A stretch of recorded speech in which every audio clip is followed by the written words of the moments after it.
Welcome to this explainer. Today we're jumping straight into the theological and historical foundations of a really beautiful, deeply cherished practice, Ziyaratun Nabi, the visiting of the Prophet Muhammad, peace be upon him. We are going to explore exactly how this practice is rooted in divine revelation, prophetic traditions, and the actual on-the-ground actions of early believers. We've got a clear chronological path for you today. We're looking at the Quranic permission, the general permission found in the Hadith, the prophetic response to visitors, the incredible historical story of al-Uthbi, and then we'll wrap it all up with a summary of the key evidence. All right, Section 1, the Quranic permission. Let's start right at the top of the hierarchy. Take a moment to really appreciate Surah An-Nisa, verse 64. This right here is the foundational text. It literally sets the entire precedent for seeking closeness and forgiveness through the Prophet.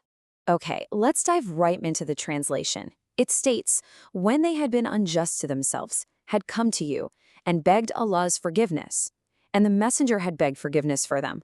Indeed, they would have found Allah all-forgiving, most merciful. Now, you have to understand, this isn't just a historical recount. It actually establishes a very specific divine permission and a definitive mechanism for believers seeking Allah's mercy.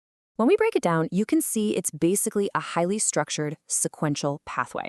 First up, recognizing your own shortcomings, having been unjust to yourself. Second, physically or spiritually coming to the messenger. Third, directly begging Allah for forgiveness, and then that absolutely crucial fourth step, the messenger begging forgiveness on your behalf. The result? Finding Allah all-forgiving and most merciful. It's a complete, actionable theological framework. Moving on to Section 2, General Permission in Hadith. Let's see how these earlier rulings were updated. We're looking at Sahih Muslim, Hadith number 977. This is a vital piece of evidence because it clears up a lot of historical confusion about visiting graves in early Islam.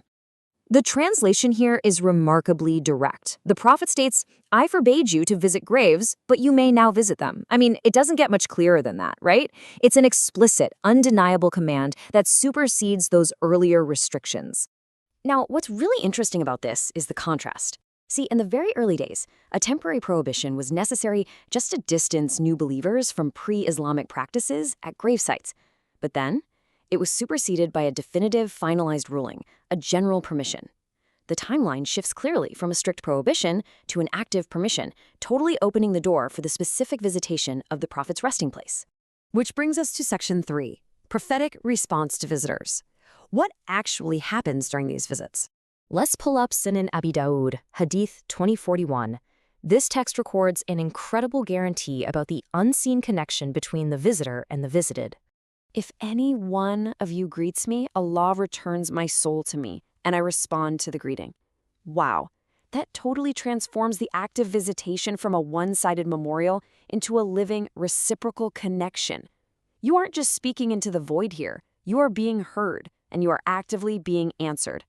And there are supporting texts regarding the Ahlul Qabr, the people of the grave. The scholarly consensus confirms a profound level of awareness from beyond the grave. And this brilliantly illustrates the whole picture we're putting together.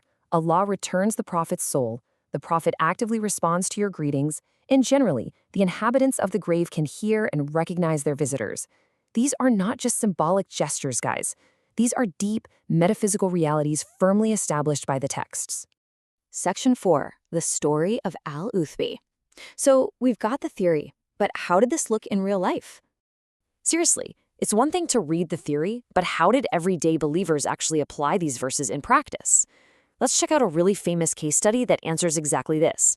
This is the story of al-Uthbi, recorded by the renowned scholar Ibn Takheer. It perfectly encapsulates everything we've been talking about today. Let's walk through what happened. First, a Bedouin man comes to the Prophet's grave.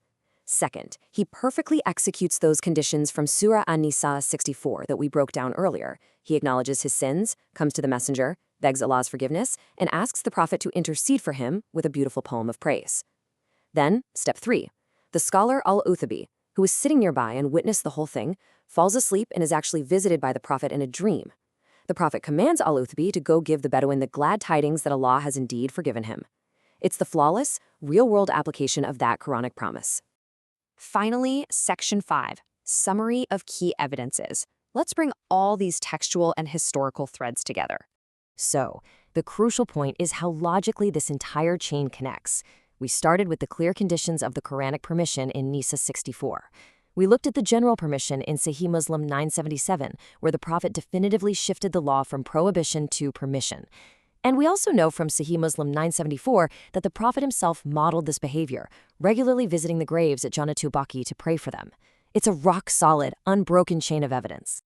To wrap up, I want to leave you with this really profound thought from Surah Tawbah, verse 103. Indeed, your invocations are reassurance for them, and Allah is hearing and knowing. Just think about the timeless nature of these invocations, this connection to the Prophet, the seeking of forgiveness, the reassurance of the heart.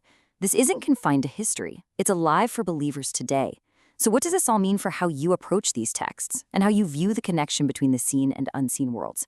I hope this explainer has inspired you to dive even deeper into the beauty of this tradition.